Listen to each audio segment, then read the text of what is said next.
Hello friends, I am Yogendra Agarwal and you are watching your own YouTube channel Commerce Mantra by Yogendra sir. Today we are going to discuss a very important topic, that is bank reconciliation statement. ये important क्यों मैं कह रहा हूं?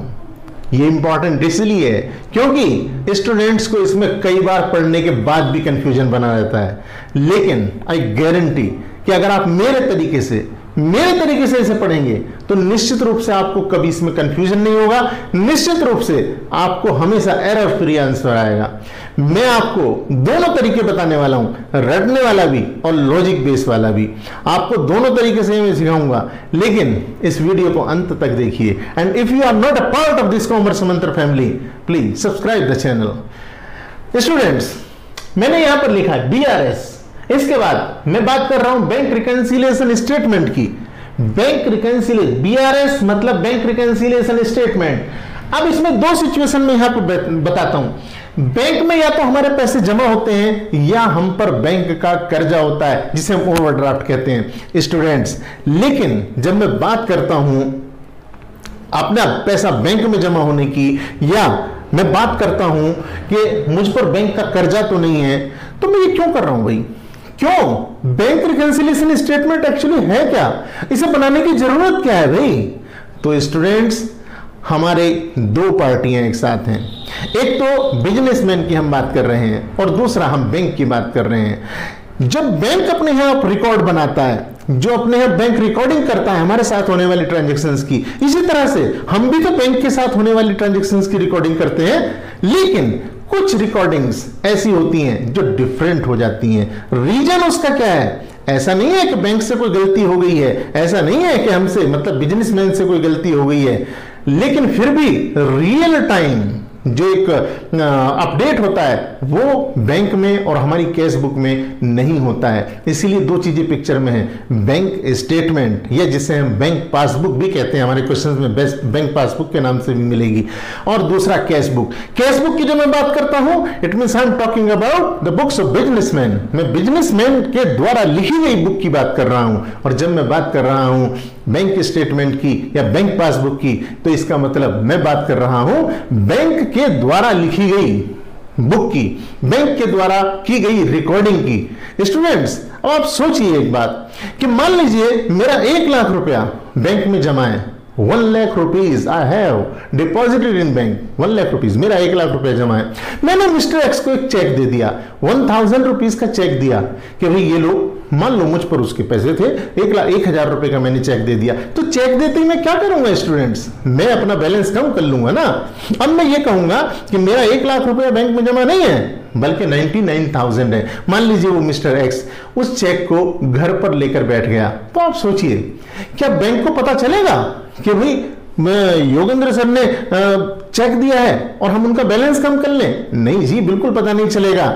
इसका मतलब ये bank में अगर चेक प्रेजेंट नहीं हुआ तो फिर बैंक मेरा बैलेंस कम नहीं करेगा, और वो बिल्कुल अपनी जगह सही है। लेकिन मैंने अपना बैलेंस कम कर लिया, मैं भी अपनी जगह बिल्कुल सही हूं, और वो चेक आज ही जमा करना जरूरी है ऐसा तो बिल्कुल नहीं लिखा है। इसका मतलब जिसको मैंने चेक दिया है वो भी अपनी जगह सही है। इसका मतलब गलती किसी की नहीं है, बस ट्रांजैक्शंस का एक प्रोसेस है। उस प्रोसेस की वजह से हमारे बैलेंसेस अलग अलग दिख रहे हैं। मेरे यहां मैं कह रहा हूं कि बैंक में मेरे 99,000 रुपीज जमा है, और बैंक कह रहा है कि योगेंद्र सर आपके तो 1 लाख रुपीज बैंक में जमा है।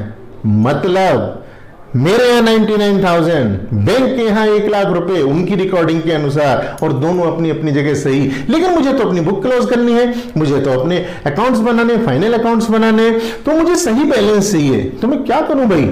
ऐसे में हम बनाते हैं एक बैंक रिकन्सिलिएशन स्टेटमेंट। रिकन्सिलिएशन का मतलब क्या है? तो स्टूडेंट्स, रिकन्सिलिएशन का मतलब है टैली करना, मिलान करना। जब हम रिकन्सिलिएशन की बात करते हैं तो हम मिलान करने की बात करते हैं, टैली करने की बात करते हैं। अब टैली करने के लिए, मिलान करने के लिए कम से कम 2 चीजों का होना जरूरी है। तो यह कौन सी 2 चीजों का मिलान हम करने वाले हैं? तो स्टूडेंट्स, हम कैश बुक और पासबुक का मिलान करने वाले हैं। कैश बुक में और पासबुक में जो अंतर है, जो डिफरेंसेस हैं, उनके कॉजेज क्या हैं, what are the causes behind, उनके कारण क्या हैं, उन कारण को हम खोजेंगे, और उन कारणों को ढूंढने के बाद हम उस डिफरेंस को खत्म करेंगे। स्टूडेंट्स, इस क्वेश्चन को करने के, इस तरह के क्वेश्चन को करने के दो तरीके हमारे हैं। एक तो हम ऐड और लेस का गेम खेलते हैं और दूसरा हम एक कॉलम बनाए, दो कॉलम बना करके प्लस और माइनस का उस तरीके से करते हैं। मैं दोनों आपको बताऊंगा, दोनों में कौन सा अच्छा है मैं आपको ये भी बताऊंगा, यू डोंट वरी। लेकिन उससे पहले मैं और थोड़ा सा आगे चलता हूं। यहां मैंने लिखा है बैंक रिकंसिलिएशन स्टेटमेंट, दो सिचुएशन, बैंक बैलेंस यानी कि हमारा पैसा बैंक में जमा है या हम पर कर्जा है, ओवरड्राफ्ट हो सकता है। लेकिन ये सिचुएशन, ये बात हमें क्वेश्चन में कैसे कैसे दे सकते हैं। कई बार मैंने क्वेश्चंस ऐसे ऐसे देखे हैं, स्टूडेंट्स देखे हैं मैंने, मेरे पास आते हैं कि सर हमें अगर कोई ये बता देता कि हमारा पैसा बैंक में जमा है या हम पर कर्जा है तो हम ये क्वेश्चन तो कर देते, प्रोफॉर्मा तो हमें रटा हुआ था, वो तो याद था, लेकिन पता नहीं चला। आपको कभी ऐसी गलती नहीं होगी आपसे, मैं आपको बताता हूं। आपको या तो ये लिखा क्वेश्चंस में लिखा मिलेगा बैंक बैलेंस या balance as per cash book, या आपको लिखा मिलेगा debit balance of cash book. अगर आपको कैश बुक का डेबिट बैलेंस दे दें मतलब आपका पैसा बैंक में जमा है, अगर आपको balance as per cash book दे दें मतलब आपका पैसा बैंक में जमा है। और दोनों ही स्थिति में हम कैसे ट्रीटमेंट करेंगे, हम कैसे आगे बढ़ेंगे, मैं बताऊंगा आपको। इसके बाद में हम यहां पर अगर लिखा मिल जाए हमें बैलेंस एज पर पासबुक, तो बैलेंस एज पर पासबुक का मतलब क्या है, मतलब पैसा बैंक में हमारा जमा है, डिपॉजिट है। अब बात करते हैं, इसी को अगर हम ऐसे लिख दें पासबुक क्रेडिट बैलेंस, मतलब पासबुक का क्रेडिट बैलेंस है, पासबुक का क्रेडिट बैलेंस है, इसका मतलब क्या है, इसका मतलब हमारा पैसा बैंक में जमा है। तो कई बार क्वेश्चंस में आपको इसी तरह से लिखा हुआ आता है कि पासबुक का क्रेडिट बैलेंस है। अब आपको ये खुद सोचना पड़ेगा, अच्छा पासबुक के क्रेडिट बैलेंस का मतलब है हमारा पैसा बैंक में जमा है, क्योंकि अगर हमारा पैसा बैंक में जमा होगा तो हमारा सोचने का तरीका अलग होगा। अगर हमारा पैसा बैंक में जमा ना होकर हम पर बैंक का कर्जा होगा, ओवरड्राफ्ट होगा, तो हमारा सोचने का तरीका अलग होगा। मैं यहीं पर आपको पहले एक लिंक करके बताता हूं, सोच करके बताता हूं।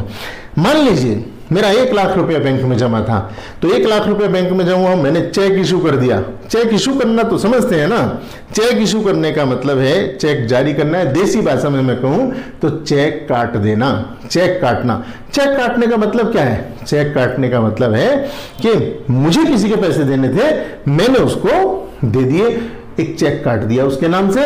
अब जैसे ही मैंने चेक काटा तो मैं बैंक में अपना बैलेंस कम कर लूंगा। यानी कि अगर मैं उसी एग्जाम्पल को कैरी करूं, 1 लाख रुपीज मेरा जमा था, तो 1 लाख रुपीज में 1000 अगर मैंने किसी को चेक इशू कर दिया तो मेरा रह गया 99,000 रुपीज।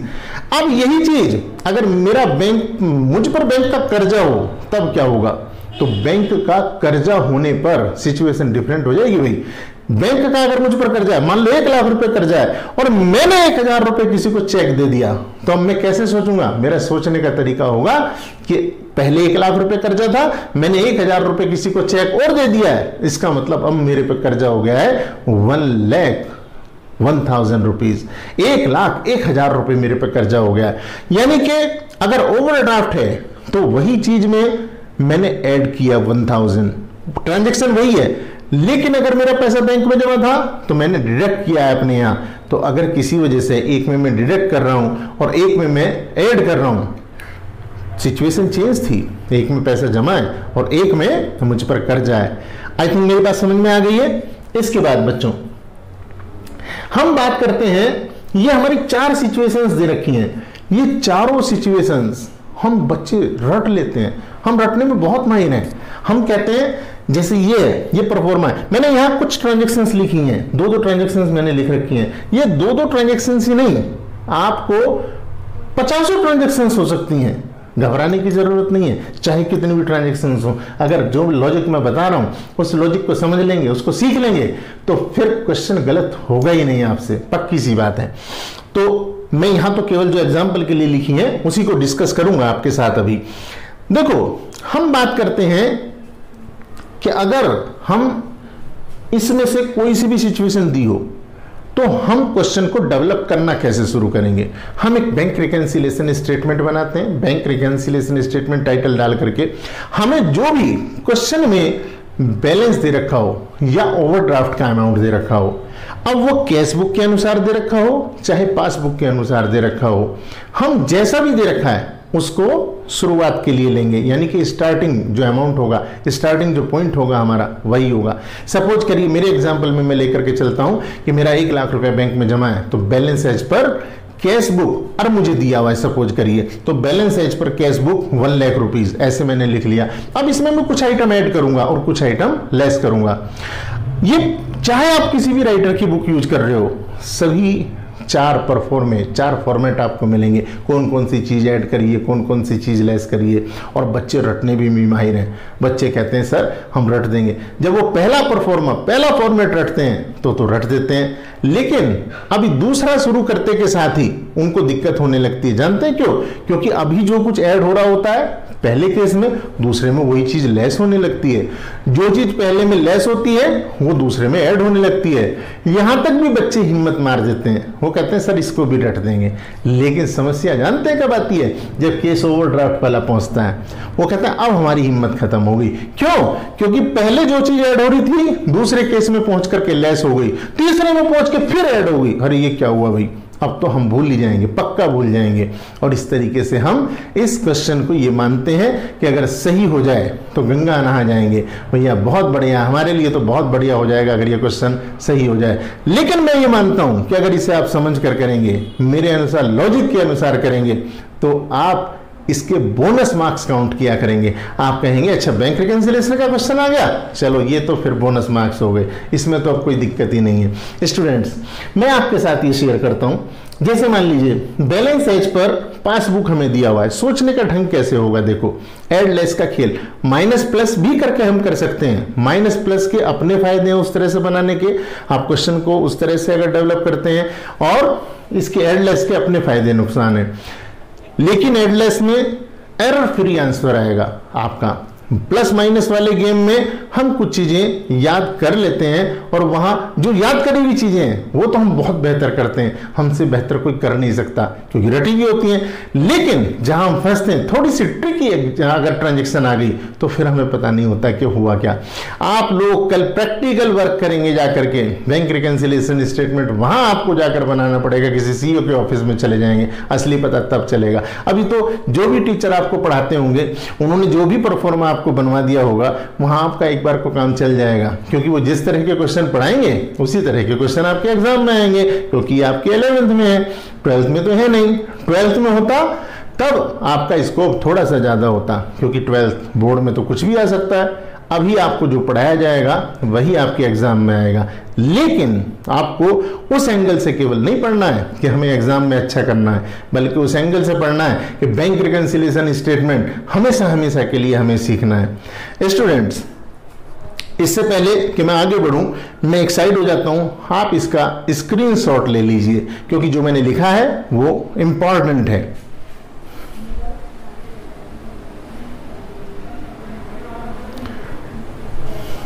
आई होप आप लोगों ने इसका स्क्रीनशॉट ले लिया होगा।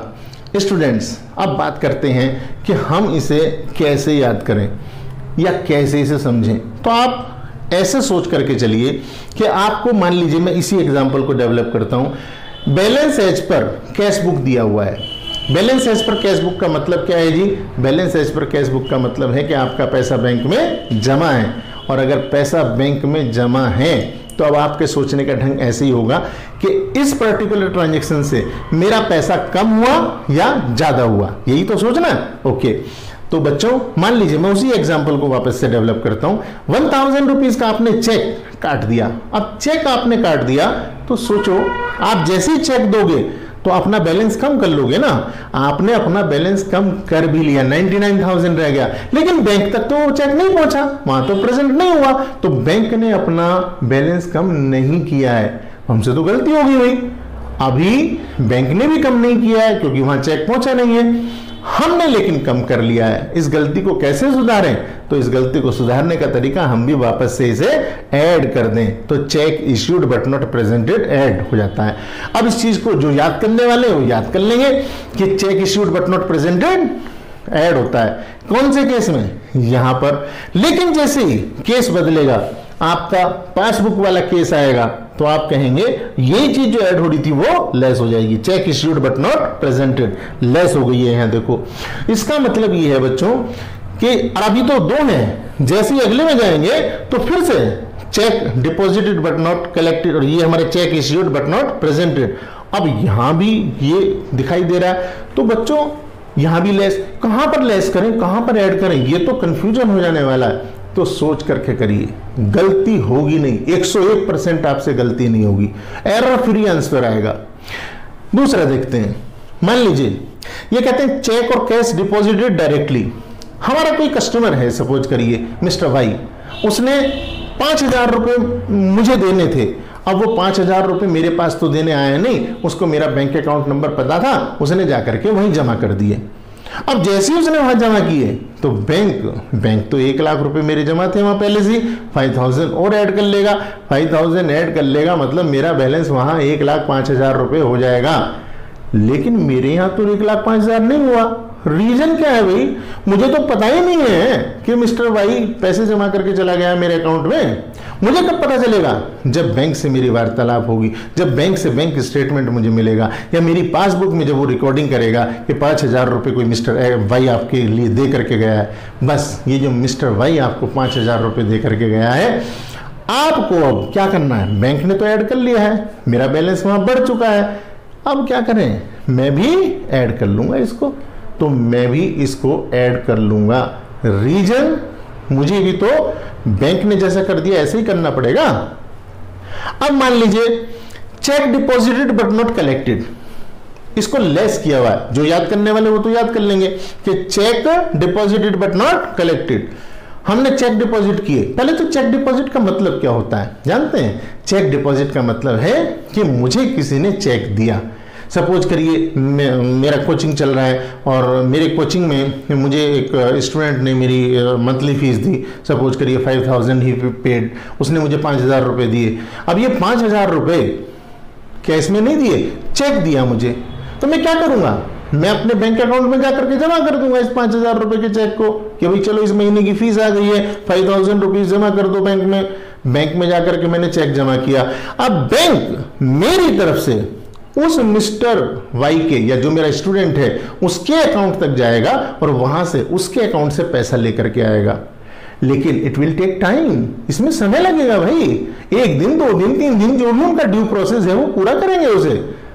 तो स्टूडेंट आप एक बात सोच करके बताइए, मैंने तो जैसे ही चेक बैंक में जमा किया 5,000 रुपए का, मैंने क्या किया? मैंने कहा अच्छा मेरा 1 लाख रुपया पहले से जमा है, 5,000 रुपए मैं और जमा कर देता हूं। यानी कि अब मेरा बैंक में बैलेंस, मैं किसी को दिखाऊंगा बताऊंगा तो क्या कहूंगा? मेरा बैंक में 1,05,000 रुपया जमा है। लेकिन असल में 1,05,000 रुपये थोड़ी है, क्योंकि अभी तो 3 दिन लगेंगे उसको पैसा लाने में बैंक को। तो इसका मतलब बैंक ने मेरा बैलेंस नहीं बढ़ाया। मैंने अपना बैलेंस बढ़ा लिया कैशबुक का, लेकिन बैंक ने नहीं बढ़ाया भाई। तो मैं क्या करूं सही करने के लिए? मैं भी लेस कर देता हूं। और इस तरीके से check deposited but not collected, ये लेस कर दिया गया। जो लोग याद करना चाहें वो याद कर सकते हैं, लेकिन याद करने की एक लिमिट है। अगर आप 10 एंट्री 20 एंट्री याद करेंगे then definitely you can do better और you can do the best. लेकिन उससे अलग अगर आ गई एग्जाम में तो क्या करोगे भाई? थोड़ा सा अपना एरिया वाइड करके अगर हम पढ़ेंगे तो एक बार समझ लें, फिर आप चाहे इस बैंक रिकंसिलिएशन को 11th क्लास में पढ़ रहे हैं, आप चाहे कल सीए करने चले जाएं, सीएस करने चले जाएं, वहां भी ये बैंक रिकंसिलिएशन मिलेगा बेटा। वहां पर जाकर फिर पढ़ना पड़ेगा। फिर वहां पर आप देखेंगे यार कुछ और एडवांस सी एंट्री आ गई है, अब तो दिक्कत होगी। अब 11th वाला आप कहेंगे हम तो भूल गए हैं, क्यों? क्योंकि हमने तो वो रटा था। तो भाई आज ही रटो नहीं, आज ही समझ लो। आज ही समझ लोगे तो फिर चाहे किसी भी लेवल पे पढ़ो आपको गलती नहीं होगी। ठीक है, मान लीजिए मैं एक और एग्जांपल लेकर के चलता हूं। Bank charges charged, bank charges charge कर लिए गए, बैंक के द्वारा तो किए जाएंगे बैंक चार्जेस चार्ज। अब बैंक चार्जेस बैंक ने चार्ज कर लिए, मतलब क्या है इसका? सपोज करो 200 एटीएम वगैरह बहुत सारे चार्जेस लगते हैं, बैंक करता रहता है। तो बैंक चार्जेस जैसे ही हमारे बैलेंस में से कटेंगे, मान लो हमारा 1 लाख रुपए जमा था, उसी को लेकर के चलते हैं, तो 1 लाख रुपए में से 200 रुपए उसने डिडक्ट कर लिए, 99,800 रुपीज। कितने हो गए? 99,800 बैंक के अनुसार। लेकिन मुझे तो पता ही नहीं है, बैंक कब इंटरेस्ट दे देता है, कब चार्ज लगा लेता है, मुझे तो पता ही नहीं चलता जी। मुझे तो जब बैंक की स्टेटमेंट आती है तब पता चलता है। तो मैं क्या करूंगा, जैसे ही मुझे बैंक के स्टेटमेंट से पता चलेगा, अच्छा ये 200 रुपए उन्होंने डिडक्ट कर रखे हैं, चलो जी हम भी डिडक्ट कर लेते हैं, और इस तरीके से मैं इसे लेस कर लूंगा। तो बैंक चार्जेस चार्ज डिडक्ट क्यों हुए, मेरे ख्याल से बात समझ में आ जानी चाहिए। स्टूडेंट्स, मेरे हिसाब से इस टॉपिक को रटना नहीं, बहुत बेहतरीन टॉपिक है। अब बात करते हैं, यही चीज अगर पासबुक के एंगल से हो तो जो चीजें ऐड हैं वो चीजें लेस हो जाएंगी, जो चीजें लेस है वो ऐड हो जाएंगी। अब अगर हम 1% और बात करें यहां आकर के, overdraft as per cash book, overdraft as per passbook, जब हम इसकी बात करते हैं overdraft as per cash book और ओवरड्राफ्ट एज पर पासबुक, तो हमारा सोचने का ढंग जो होगा वो बिल्कुल अलग हो जाएगा। हम कैसे सोचेंगे कि हमें हमारा बैलेंस अगर वहां बढ़ रहा था तो यहां कम होएगा, वहां कम हो रहा था जब पैसे जमा थे तो वहां, तो ये मेरे ख्याल से बात समझने की है, ठीक है। तो overdraft as per cash book की अगर हम बात करें, overdraft as per cash book हमें कैसे लिखा मिल सकता है दूसरे रूप में, कैश बुक क्रेडिट बैलेंस। अगर कैश बुक का डेबिट बैलेंस है तो हमारा पैसा बैंक में जमा है, अगर कैश बुक का क्रेडिट बैलेंस है तो इसका मतलब हम पर बैंक का कर्जा है, अगर पासबुक का क्रेडिट बैलेंस है तो उसका मतलब है हमारा पैसा बैंक में जमा है, अगर पासबुक का डेबिट बैलेंस है तो इसका मतलब हम पर कर्जा है, ओवरड्राफ्ट है। स्टूडेंट्स, ये वीडियो बहुत लंबी हो जाएगी, इसलिए मैं आपसे एक बार फिर ये कहना चाहता हूं यहां पर कि if you are not a part of this Commerce Mantra family then be a part of this Commerce Mantra family. इस चैनल को सब्सक्राइब कीजिए, इस चैनल को सब्सक्राइब करिए, वीडियो को लाइक कीजिए, अपने व्हाट्सएप ग्रुप पर, अपने फेसबुक पर इसे शेयर कीजिए, ज्यादा से ज्यादा स्टूडेंट्स तक इसका फायदा पहुंचे। स्टूडेंट्स, आपके लाइक और आपका शेयर यही मेरे लिए ऑक्सीजन है, मैं आपके लिए और ज़्यादा से ज़्यादा मेहनत कर पाऊँ, इसके लिए आप इसको लाइक कीजिए, शेयर कीजिए, और अगली वीडियो में मैं आपको इसके और कुछ ऐसे पहलू बताऊंगा और कुछ ऐसी चीज़ें क्वेश्चन के रूप में करके दिखाऊंगा जो आपको इस टॉपिक को समझने में मदद करेंगी। Thank you for watching. Thank you.